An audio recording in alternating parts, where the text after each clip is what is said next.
Africa named Isitu Sise, and she noticed a big problem in her village.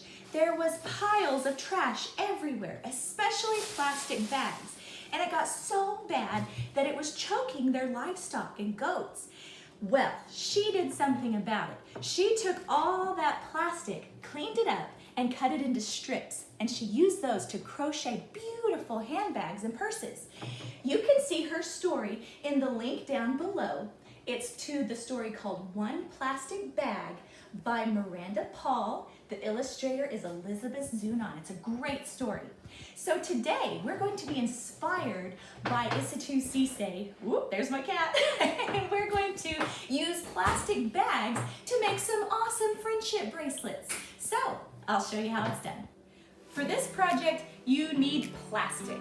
So you can use just plastic shopping bags like this. You can also use garbage bags like this, or even an old party tablecloth, like those throwaway party tablecloths that you might have at a birthday party. To add a little color, I even had some of these leftover party favor bags from an old birthday party that I'm going to use as well. First, we'll use our plastic bags to create little strips like this to make our bracelets. To do that, you'll take your bag and lay it down as flat as you can and cut off the seam. You don't really need the seam. So we're gonna try not to waste very much. I'm gonna just trim that. All right, now I'm gonna come in about 1 inch and cut off another little section of this plastic. This is gonna give me a big plastic loop. Now to create a strip, all I have to do is cut that in half.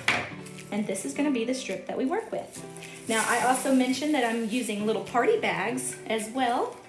So for these, you do the same thing, but instead of cutting across this way, that's not really quite enough room, I'm gonna go ahead and leave that seam intact on these. It really doesn't cause you that much trouble. And I'll just cut a little strip off like this.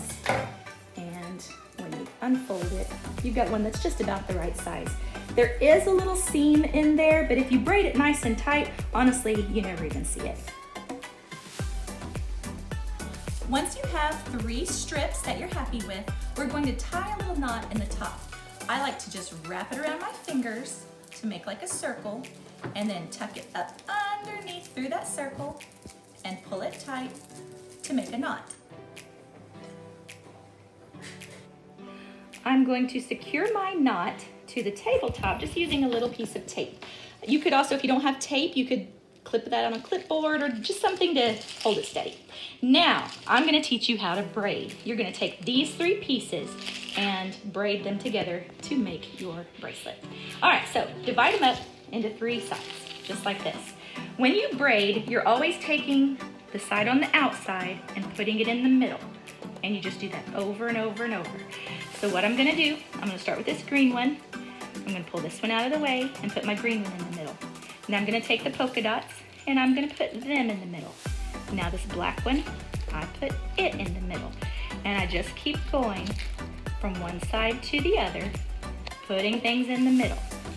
Now if you keep your braid nice and tight, then that's gonna give you the nicest looking bracelet.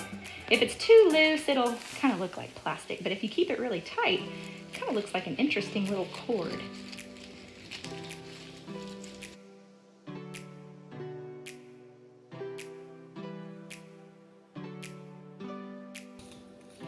When you feel like it has gotten long enough, you can test it around your wrist. And you want to make it a little bit bigger than you think you will, because you need to be able to tie a knot around your wrist. All right, so once you've got to that point, you're going to take and tie a knot the same way you did before. Wrap it around your fingers and push it through the circle to create a little knot on the end. And pull it nice and tight. All right, here I'm going to peel off the tape, and I'll just cut off that extra.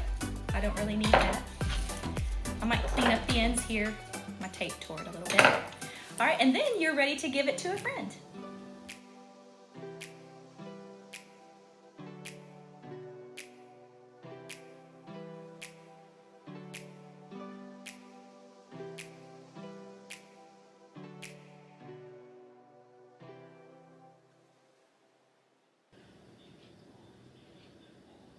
I want to thank the First LEGO League and my colleague Angie Choate for sharing this project with me, and I hope it's a great Earth Day project that you enjoy.